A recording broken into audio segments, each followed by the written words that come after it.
आप सब लोग अपने कैलेंडर पर इस वक्त 1 फरवरी का वेट कर रहे हैं कि 1 फरवरी आए और पता लगे कि बजट में इस बार क्या होने वाला है। वेल, इस वीडियो के अंदर बजट की जो एक्सपेक्टेशंस है उनके ऊपर हम बात करेंगे। गोल्ड सिल्वर पर इस बजट का क्या इंपैक्ट पड़ सकता है इसके ऊपर भी बात करेंगे, और स्टॉक मार्केट में क्या हो सकता है, मार्केट ऊपर जा सकती है, गिर सकती है, कौन से स्टॉक्स को मुनाफा मिल सकता है इस बजट में और कौन से स्टॉक्स गिर सकते हैं, ये सब आज हम इस वीडियो के अंदर बात करने वाले हैं। अभी जब ये महीना शुरू हुआ ना, जनवरी, इनफैक्ट 2026 की जब शुरुआत हुई, मैं एक चीज देखकर हैरान था कि हमारा इंडिया विक्स 9 के लेवल पर चल रहा है। इंडिया विक्स की वैल्यू अभी जो 14 की है, यही इंडिया विक्स 9.15 के लेवल पर चल रहा था। 9.15, मतलब अगर आप 9.15 ले लें और मैं बोलूं इसी महीने के अंदर ही वॉलेटिलिटी 50% बढ़ जाएगी, तो शायद आपको तब भरोसा नहीं होता। बट अगर मैं इसमें 50% ऐड कर दूं तो भी ये 14 नहीं पहुंच रहा, 13.7 का लेवल आ रहा है। मतलब लगभग 55% वॉलेटिलिटी इस महीने बढ़ चुकी है। देखो, इंडिया में इंडिया विक्स ट्रेड नहीं होता है, बट विक्स के बढ़ने से ऑप्शन के प्रीमियम बढ़ जाते हैं। अगर आप लोग ऑप्शंस में ट्रेड करते हैं तो आप समझते होंगे कि इंप्लाइड वॉलेटिलिटी का मतलब क्या होता है, विक्स का मतलब क्या होता है। यूएस के अंदर विक्स के भी ऑप्शंस ट्रेड होते हैं। जैसे विक्स है ना, वहां पे 16 चल रहा है, ये देखो विक्स की पूरी ऑप्शन चेन है, तो ये वहां पर ट्रेड होता है। इंडिया में ये ट्रेड नहीं होता, बट वॉलेटिलिटी भयंकर शूटअप हो गई है। वॉलेटिलिटी के बढ़ने से, अच्छा, लोग ऐसे एक्सपेक्टेशन रखते हैं वॉलेटिलिटी तभी बढ़ेगी जब मार्केट गिरेगी, एंड यू आर राइट। इस महीने मार्केट जो है वो गिर रही है। अगर आप एक महीने के अंदर देखेंगे, निफ्टी लगभग 4% गिर चुकी है। तो मार्केट गिरने से भी वॉलेटिलिटी बढ़ती है, बट ज़रूरी नहीं होता। वॉलेटिलिटी तो खैर बजट आ रहा तो भी बढ़नी थी, बट अब अगर मार्केट गिर गई है तो यहाँ से क्या ये और गिरेगी? आज अब जो मैं आपको बताऊंगा, पूरी बजट की एनालिसिस करेंगे, वीडियो को एंड तक देखना, आपको समझ आएगा कि किन जगहों पर फोकस करना है। अब मैं आपको बता दूं कि ये बजट इतना इंपॉर्टेंट क्यों होता है। अगर आपको जुलाई 2024 याद हो तो गोल्ड और सिल्वर पर क्या इंपैक्ट आया था? जुलाई में बजट आया था, अच्छा 1 फरवरी को तब इंटरिम बजट था, जो फुल बजट आया था वो जुलाई में आया था। क्यों आया था 2024 में ऐसा? आप कमेंट्स में बताना, हिंट दे देता हूँ, इलेक्शंस थे। वैसे तो मैंने आंसर ही दे दिया। एनीवेज, कंटिन्यू करते हैं। तो हुआ क्या, गोल्ड के ऊपर जो इंपोर्ट ड्यूटी थी उसे 15% से 6% कर दिया गया, 9% ड्यूटी काट दी, और उससे हुआ क्या, गोल्ड अचानक से 5% गिर गया। गोल्ड का प्राइस बजट के ऊपर डिपेंडेंट था। हमारा इंडियन जो गोल्ड ट्रेड हो रहा है मार्केट के अंदर, अच्छा आपको भी बता दूं, आज आप इंटरनेशनल गोल्ड का भाव देख रहे हो, बट चाइना में भाव कुछ और चल रहा है, भाव ज़्यादा चल रहा है गोल्ड सिल्वर का। अब हर देश का ये गोल्ड अलग अलग हो सकता है, क्योंकि डिमांड और सप्लाई के ऊपर डिपेंडेंट है। इसके ऊपर हम अलग से वीडियो बना सकते हैं, बट अभी के लिए इंपॉर्टेंट ये है कि इस बार अगर ड्यूटी बढ़ा दी गई तो, तब तो बोला गया था कि स्मगलिंग देश में रुकेगी, इससे इंपोर्ट ड्यूटी को कम कर दिया जाएगा, बट रियल आपको फैक्ट पता है क्या था? इन्वेस्टर्स के साथ सरकार ने धोखा किया। आप कहोगे कैसे? बहुत अच्छी चाल थी। पहले सबको बोला गया सॉवरेन गोल्ड बॉन्ड में पैसा लगा दो। अच्छा, सरकार को भी नहीं पता था कि गोल्ड इतना भाग जाएगा। उन्होंने बोला गोल्ड का तो जो फायदा होगा वो तो मिलेगा ही, गोल्ड का रेट बढ़ेगा उसका तो फायदा आपको मिलेगा ही, प्लस हम आपको इंटरेस्ट भी देंगे। लोगों को लगा वाह, गोल्ड के साथ साथ इंटरेस्ट और मिलेगा। बट जब मैच्योरिटी का टाइम आया तो लोगों के साथ ही दगाबाजी कर दी सरकार ने, गोल्ड का भाव ही गिरा दिया। उनके हाथ में है ना कि ड्यूटी कितनी लगानी है। इस बार क्या हो सकता है, ये बहुत इंपॉर्टेंट है। इस बार अगर गोल्ड का भाव अगर सरकार को बढ़ाना है तो वो ड्यूटी को बढ़ा सकते हैं वापस से, कि नहीं कोई स्मगलिंग रुकी नहीं, डेटा ठीक नहीं आया, इंपोर्ट ड्यूटी वापस से बढ़ रही है। अब इंपोर्ट ड्यूटी वापस से बढ़ रही है तो गोल्ड को आप अलग ऊंचाई पर देखोगे। अब मैंने आपको जो डेटा दिया है इसलिए दिया है कि आपको समझ आए कि बजट कितना इंपॉर्टेंट है। तो अब शुरू करते हैं, क्योंकि ये निर्मला सीतारमन जी का, जिन्हें आप स्पेशली बोलते हैं कि हमारी ताई जी हैं, जो हमारी ताई जी का ये 8th कंसेक्यूटिव बजट है, ये इतना इंपॉर्टेंट क्यों है? क्योंकि मार्केट इस वक्त लगी पड़ी है इन्वेस्टर्स की। पहले ही पूरा खूनम खून दिख रहा है, मार्केट नीचे जाती जा रही है। पिछले 1 साल से मार्केट ने कोई खास रिटर्न ही नहीं दी। इंटरनेशनल मार्केट्स भाग रही थी, बट हमारी मार्केट ने रिटर्न नहीं दी। तो अब आगे क्या होने वाला है, आइए समझते हैं। अब बजट पर आने से पहले एक बार मैं आपको इंटरनेशनल मार्केट दिखाता हूं कि उन्होंने 2025 में कैसा परफॉर्म किया। तो 2025 के अंदर देखिए, जो ये साउथ कोरिया का इंडेक्स है कॉस्पी, इसने 96% की रिटर्न दिखाई। एक साल में। नैस्डैक आप देखो लगभग 17% की रिटर्न दिखा चुका है। जो निकाय है जापान का इंडेक्स वो 34% की रिटर्न दिखा चुका है। तो भैया ये निफ्टी को क्यों सांप सूंघ गया, 8.47% की रिटर्न। अब देखिए इसका जो सबसे बड़ा रीजन है, आपको क्या लगता है इसका सबसे बड़ा रीजन क्या होगा? आप सब जानते हो पिछले एक साल से FII लगातार हमारे बाजार में आकर सेलिंग कर रहे हैं। अकेले 2025 में जो फॉरेन इंस्टीट्यूशनल इन्वेस्टर्स हैं, इन्होंने 1,04,000 करोड़ से ज्यादा की सेलिंग करी है। यार ये तो लोग इंडिया से निकल ही गए। इसके ऊपर से जो कॉर्पोरेट अर्निंग्स हैं वो भी सिंगल डिजिट्स में दिख रही हैं। और हम AI की जब बात कर रहे हैं, देखो ग्लोबल मार्केट्स के अंदर AI की रैली चल रही है, हमारे पास वो AI टेक्नोलॉजी अभी तक नहीं है। सवाल है कि भाई जो ये इंटरनेशनल मार्केट्स के अंदर रैली आई है, क्या 2026 के अंदर इंडियन मार्केट्स में ऐसी रैली दिखेगी?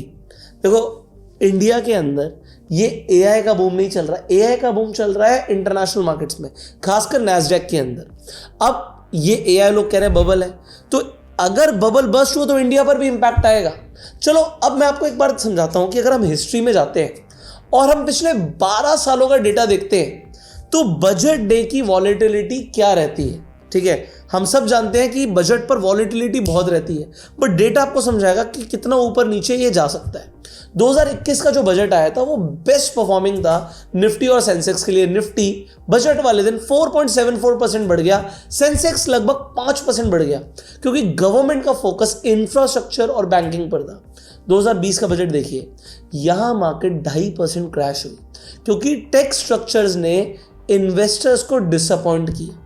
अच्छा 2020 में क्या टैक्स स्ट्रक्चर चेंज हुए थे, कमेंट करके बताइएगा। 2024 का जो बजट था उसके अंदर कैपिटल गेन्स को बढ़ाया गया। अब एक्सपेक्टेशंस थी नहीं इन्वेस्टर्स की कि कैपिटल गेन्स को बढ़ाया जाएगा, तो निफ्टी भी रेड में क्लोज हुई। तो आप देखिए अलग अलग सालों का डेटा मैंने आपको दिखाया कि निफ्टी में वॉलेटिलिटी रहती है। 2026 के लिए सबसे बड़ा फैक्टर है। अब आते हैं सीरियस नंबर्स पर। इंडिया की जो रियल GDP है वो 8% की दर से ग्रो कर रही है, जो ग्लोबल हेडविंड्स के बावजूद भी काफी अच्छी है। मतलब देखो टैरिफ का प्रेशर है, बट फिर भी यहां पर आपको यह समझना है कि GDP 8% से ग्रो करती है, अच्छा है। बट 2022 के अंदर ये नंबर पता है आपको कितना था? 8%, अच्छा है, बट 2022 में नंबर था 18.9%। अब वहां से हम स्लो डाउन हुए हैं, ये कोई नहीं बोल रहा, इसके ऊपर कोई बात नहीं कर रहा, क्योंकि नॉमिनल GDP क्यों जरूरी है लोगों को पता ही नहीं है, क्योंकि टैक्स कलेक्शन इसी के ऊपर डिपेंडेंट है। अगर टैक्स कलेक्शन घटता है तो गवर्नमेंट के पास बड़ा स्टिमुलस देने के लिए पैसा नहीं होगा। गवर्नमेंट का जो फिस्कल डेफिसिट का टारगेट है फाइनेंशियल ईयर 2026 के लिए वो है लगभग 4.4%, और 2027 में ये फिस्कल डेफिसिट कम करने की भी बात हो रही है कि ये 4.2% तक जा सकता है। अब इसका मतलब क्या होता है? फिस्कल डेफिसिट का मतलब होता है कि गवर्नमेंट कितना खर्चा कर रही है और कितना कमा रही है, उसके बीच का डिफरेंस। अब देखिए ये फिजिकल डिफरेंस का जो डिसिप्लिन है ये मार्केट के लिए बहुत ज़रूरी है, क्योंकि अगर ये कम होता है तो इससे स्टेबिलिटी दिखती है, और स्टेबिलिटी दिखती है तो हमारी सॉवरेन रेटिंग सुधरती है। इंडिया के अंदर हम जितना खर्चा कर रहे हैं, जितना कैपिटल एक्सपेंडिचर कर रहे हैं, क्या इंडिया उतना कमा भी रहा है? ये बहुत ज़रूरी डेटा होता है, तो इस पर भी नज़र रहेगी। अब नज़र तो ट्रम्प के ऊपर भी है, क्योंकि ट्रम्प टैरिफ लगाया जा रहा है। देखो 2026 में सिर्फ हम डोमेस्टिक बात नहीं कर सकते, क्योंकि ग्लोबल फैक्टर्स को भी समझना पड़ेगा, क्योंकि वो हमारे देश की इकॉनमी पर हावी हो रहे हैं। देखो US के जो प्रेसिडेंट हैं ट्रम्प, उन्होंने एक ट्रेड वॉर छेड़ रखा है, हमारे ऊपर अभी भी टैरिफ्स लगे हुए हैं।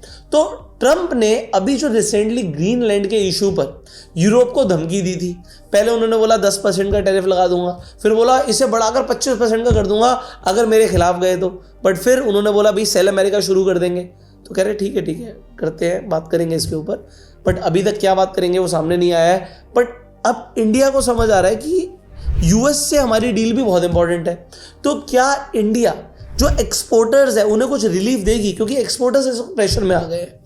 देखो इस वक्त इंडिया के लिए सबसे जरूरी है एक win win trade deal US के साथ साइन करना। अगर बजट में एक्सपोर्टर्स के लिए कोई बड़े इंसेंटिव्स नहीं आए तो फिर टेक्सटाइल, फार्मा, ऑटो के ऊपर प्रेशर रहेगा। बट अगर इस बार निर्मला सीतारमण जी ने ध्यान से समझा कि एक्सपोर्टर्स पे प्रेशर है, इनके लिए कुछ रिलीफ ले आते हैं, तो फिर फार्मा, ऑटो, ये सेक्टर्स, इनफैक्ट टेक्सटाइल थोड़ा ग्रोथ दिखा सकते हैं। अब देखिए, जैसे मैंने बोला ग्रोथ दिखा सकते हैं, तो सवाल आता है भाई फिर कौन कौन से सेक्टर्स हैं सारे बता दो जिन पर हम फोकस कर सकते हैं, जहां पर पैसा बन सकता है। तो अब समझिएगा बड़े ध्यान से, क्योंकि कौन कौन से सेक्टर्स हैं जिन पर आपको ध्यान रखना है। सबसे बड़ा और सबसे पहले है रेलवेज, क्योंकि रेलवेज के ऊपर गवर्नमेंट ध्यान दे रही है। देखो पिछले 10 सालों में रेलवे का जो कैपेक्स है वो बहुत ज़्यादा बढ़ा है। 2026 में गवर्नमेंट ये कैपेक्स को 5 से 6% तक और बढ़ा सकती है, मतलब एलोकेशन हाइक कर सकती है। अब इससे होगा क्या? अभी वंदे भारत कितनी है? 164 है। हमारे पास अमृत भारत कितनी है? 30 अमृत भारत है। तो अगर इस तरीके की मॉडर्न ट्रेन्स को और बढ़ाया गया तो भाई रेलवे सेक्टर के लिए बढ़िया है। तो आपको समझना है कि कौन कौन से ऐसे स्टॉक्स हैं जो आप फोकस में रहेंगे। चलो रेलवे स्टॉक्स के नाम बता दो कमेंट्स में। कुछ बेसिक नाम है जैसे RVNL, इरकॉन, IRCTC, इन स्टॉक्स के ऊपर आप थोड़ा ध्यान दे सकते हैं। अब अगर अच्छा बोला गया बजट में रेलवे के ऊपर तभी स्टॉक्स ऊपर जाएंगे, वरना गिर भी सकते हैं। बट डिफेंस के ऊपर तो इंडिया आत्मनिर्भर भारत की तरफ जा रहा है। डिफेंस का प्रोडक्शन 1.5 ट्रिलियन रुपीस तक पहुंच चुका है। गवर्नमेंट का टारगेट है कि 2029 तक गवर्नमेंट को 50,000 करोड़ के एक्सपोर्ट्स तक पहुंचना है, मतलब लोग इंडिया से डिफेंस खरीदें। तो डिफेंस सेक्टर के ऊपर इस बार मुझे लग रहा है कि बजट में कुछ ना कुछ अच्छा आना चाहिए। अगर आता है तो फिर कौन कौन से स्टॉक्स भागेंगे, डिफेंस के स्टॉक्स के नाम आप कमेंट्स में बताइएगा। बेसिकली 2-3 नाम है पता है कि जो अच्छे अच्छे नाम है वो मैं आपको बता देता हूँ, जैसे कि BEL, भारत इलेक्ट्रॉनिक्स और HAL, इन पर आपका फोकस हो सकता है। जो अगला सेक्टर होगा जिस पर इस बजट में फोकस होगा मुझे लग रहा है वो रिन्यूएबल एनर्जी का होगा, क्योंकि इस वक्त अगर आप देखो इंडिया के अंदर पोल्यूशन एक बहुत बड़ा मुद्दा है। जब मेसी आया दिल्ली में तो भैया पोल्यूशन के लिए AQI के नारे लग गए। तो हो सकता है गवर्नमेंट की कान में कुछ तो जोर रहेंगे कि पोल्यूशन सिर्फ गाड़ियों से नहीं हो रहा, जो आपके घर में बिजली आ रही है वो फॉसिल फ्यूल्स के जलाने से आ रही है, थर्मल पावर प्लांट से आ रही है, तो कोयले को जलाया जाता है, उससे बहुत पोल्यूशन होता है। तो इंडिया का टारगेट रिन्यूएबल एनर्जी में जो 2030 तक का है उसे समझिए 500 gigawatt non fossil fuel capacity तक पहुंचने का है। अब उसके लिए फोकस कहां पर होगा? सोलर पर होगा। देखो सोलर ऑलरेडी कंट्रीब्यूट कर भी रहा है, बट इस बजट के अंदर हम green hydrogen, battery energy, solar systems, इन सब पर भी इंसेंटिव्स दे सकते हैं। ऐसा गवर्नमेंट का प्लान हो सकता है। तो टाटा पावर, अडानी ग्रीन्स, इन पर आपको नजर रखनी चाहिए। देखो अगर कुछ अच्छा आएगा तभी ऊपर जाएंगे, ऐसा नहीं है कि आपने सोचा होगा ही होगा। So I do not know, but इसीलिए मैं आपको बोल रहा हूँ कि कोई रिकमेंडेशन नहीं है, मैं कोई सेबी रजिस्टर्ड एनालिस्ट नहीं हूँ, बट जो पब्लिकली अवेलेबल डेटा है वो मैं आपको बता रहा हूँ। नेक्स्ट सेक्टर जो है जिस पर फोकस गवर्नमेंट कर सकती है वो है ऑटोमोबाइल, खासकर EV। देखो उम्मीद है EV के इंफ्रास्ट्रक्चर को सपोर्ट मिलेगा। मिडिल क्लास अर्बन डिमांड थोड़ी कम हुई है क्योंकि इन्फ्लेशन, महंगाई बहुत ज़्यादा बढ़ गई है, EMI बहुत ज़्यादा है गाड़ियों की कीमतें देखो, बोला जा रहा था GST कम करेंगे तो कीमतें कम हो जाएंगी, कुछ कम नहीं हुई। तो अगर आप देखें तो इस बार फोकस हो सकता है कि EV के इंफ्रास्ट्रक्चर को बढ़ाया जाएगा और ज़्यादा चार्जिंग के स्टेशन बनेंगे। तो हो सकता है EV के स्टॉक्स पर भी आपका फोकस हो। EV के स्टॉक्स का नाम भी कमेंट्स में ज़रूर बताइएगा। अब हम आगे बढ़ते हैं यार, टैक्सेशन। इस वक्त हर इन्वेस्टर की जो सबसे बड़ी उम्मीद है वो ये है भैया टैक्स रिलीफ दे दो, क्योंकि पिछले बजट में short term capital gain tax को 15% से बढ़ाकर 20% कर दिया गया था। 5% का टैक्स और लाओ। अभी long term capital gain tax 10% से बढ़ाकर 12.5% कर दिया।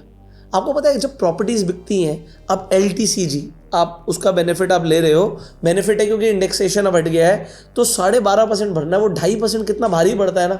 एक आम आदमी से पूछो, जब वो एक जिंदगी भर की कमाई की एक प्रॉपर्टी को बेचता है तो सरकार कहती है ला भाई इस पर भी टैक्स दे।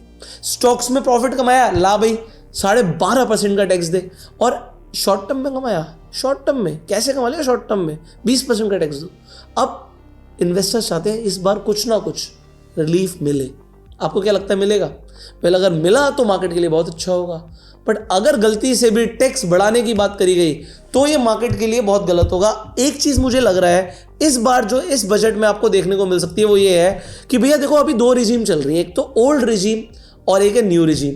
मुझे लग रहा है इस बार निर्मला सीतारमण जी ओल्ड रिजीम को हटा देंगे। ऐसा मुझे लग रहा है कि भैया ओल्ड रिजीम है ही नहीं, कोई 80C 80D कोई डिडक्शन नहीं, नए रेजिम में टैक्स भरो चुपचाप से। ये सही होगा गलत होगा, वेल मुझे लगता है if market is not prepared it could not be healthy for the market. देखो फिर इन्वेस्टर्स की डिमांड क्या क्या है इन्हें समझिए।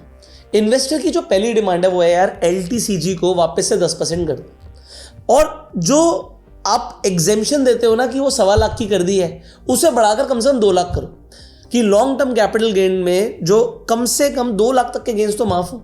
फिर सिक्योरिटी ट्रांजैक्शन टैक्स को कम कर दो भैया, कितनी कॉस्ट बढ़ गई है। अगर आप लोग ट्रेडिंग करते हो ना आपको तब समझ आएगा, STT के नाम पे सरकार लूट रही है। बट एनालिस्ट कह रहे हैं कि यार सरकार टैक्स तो नहीं कम करेगी, बहुत प्रेशर है सरकार पे। ये जो मुफ्त का चंदन, मतलब मुफ्त की रेवड़ी जो पहले बीजेपी खिलाफ थी अभी खुद ही बांट रही है, तो टैक्स लिए बिना वो कहाँ से बांटेगी, तो आप ही लोगों से तो टैक्स लेगी और आप ही में बांट देगी। तो ये मुश्किल लग रहा है कि इस बार टैक्सेशन में कुछ रिलीफ मिलेगा। आपको क्या लग रहा है कमेंट्स में बताइएगा। बट अब बड़े बड़े टारगेट जो ब्रोकर हाउसेस दे रहे हैं, एक बार इन्हें सुनिए ज़रा। देखिए मैं भी पढ़ता हूँ ना रिपोर्ट्स, मुझे भी लगता है भैया क्या बोल रहे हो, मार्केट गिर रही है, बट टारगेट क्या दे रहे हैं। आप ग्लोबल ब्रोकरेजेस की बात करोगे ना 2026 के लिए, तो ब्रोकरेज हाउस बहुत ज़्यादा ऑप्टिमिस्टिक है। अच्छा ऑप्टिमिस्टिक क्यों ना हो, क्योंकि अगर नहीं होंगे तो लोग इन्वेस्ट नहीं करेंगे। जितने भी ब्रोकरेज हाउसेस हैं बड़े बड़े नंबर दे रहे हैं। देखो मॉर्गन स्टैनली ने बोला है कि सेंसेक्स 1,07,000 तक पहुंचेगा। गोल्डमैन सैक ने टारगेट दिया निफ्टी का 29,000, कब, इसी साल में। और ये 1,07,000 भी सेंसेक्स का इसी साल में बोल रहे हैं। नहीं बोलेंगे तो इन्वेस्टर पैसे क्यों लगाएंगे। चलो इंडियन ब्रोकर्स की भी बात कर लेते हैं। इंडियन मार्केट के अंदर अगर आप बात कर रहे हैं इंडियन ब्रोकर्स की, तो कोटक सिक्योरिटीज इतनी बुलिश है। सोचिए क्या टारगेट दिया होगा निफ्टी के लिए। निफ्टी के लिए टारगेट दिया 32,032 और HSBC ने सेंसेक्स का टारगेट दिया 94,000। देखो मैं तो कह रहा हूं सब सही हो जाए, मार्केट ऊपर चली जाए, क्योंकि इन्वेस्टर्स का भला हो जाएगा। लेकिन याद रखिए ये सब डिपेंड होती है कॉर्पोरेट अर्निंग पर। ये तब एक्सपेक्टेशन बनाई जाती है कि कॉर्पोरेट अर्निंग 16% का CAGR ग्रोथ दिखाएगी। नहीं आई कॉर्पोरेट अर्निंग्स, तो अगर कॉर्पोरेट अर्निंग्स नहीं आई तो भूल जाओ, फिर ये नंबर्स फिर नहीं होता। कॉर्पोरेट्स को अर्निंग बढ़ानी पड़ेगी, तभी शेयर प्राइस ऊपर जाएंगे, तभी इंडेक्स ऊपर पहुंचेगा। अब समझते हैं उस रिस्क की जो आप सबके दिल में है। इन्वेस्टमेंट में रिस्क ना हो ऐसा हो ही नहीं सकता। 2026 के अंदर 3 बड़े खतरे हैं। सबसे पहले AI बबल बस्ट। अगर US में जो टेक स्टॉक्स हैं उनका बबल फटा तो उसका असर ग्लोबल पड़ेगा, और ग्लोबल में इंडिया कैसे बच सकता है। फिर अगर जो ट्रेड डील की बात हो रही है, अगर इंडिया US की ट्रेड डील डिले हुई या नहीं हुई तो हमारा जो मैन्युफैक्चरिंग सेक्टर है ना वो पूरा प्रेशर में आ जाएगा। और ये जो FII, तीसरा मैं बता रहा हूं, लगातार बेच रहे हैं। अगर FIIs ने अपनी सेलिंग जारी रखी तो रुपी और कमजोर हो जाएगा, और उससे होगा क्या, USD अलग लेवल पर पहुंचेगा, हमारे इंपोर्ट के बिल्स और बढ़ जाएंगे, और फिर ये मार्केट के लिए बिल्कुल भी अच्छा नहीं है। अब फाइनली सवाल आता है भैया बजट आ रहा है, हमारी स्ट्रैटेजी क्या होनी चाहिए। सेक्टर्स मैंने आपको बता दिया किन पर फोकस करना है, और रिस्क भी समझा दिया। देखो 2026 के अंदर आपको थोड़ा होशियार रहने की जरूरत है ना। दिखावे में नहीं आना कि ये देखो मैं इतना इन्वेस्टमेंट कर चुका हूँ और इन्वेस्ट कर रहा हूँ, थोड़ा संभल के चलो। देखो गवर्नमेंट शायद और फ्रीबीज ना दे, कुछ आप कह सकते हो कि स्ट्रक्चरल रिफॉर्म्स गवर्नमेंट कर सकती है।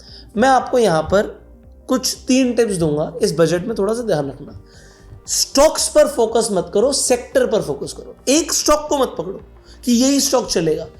जैसे मैंने आपको सेक्टर्स बताए, डिफेंस, रेलवे, एनर्जी, तो इन पूरे सेक्टर्स पर फोकस करो। इसलिए ETFs पर आप फोकस कर सकते हो। डिफेंस का ETF अवेलेबल है, रेलवे का ETF अवेलेबल है, आप EV में बुलिश हो, EV का ETF अवेलेबल है, ऑटो में बुलिश हो, ऑटो का ETF अवेलेबल है। Focus on ETFs।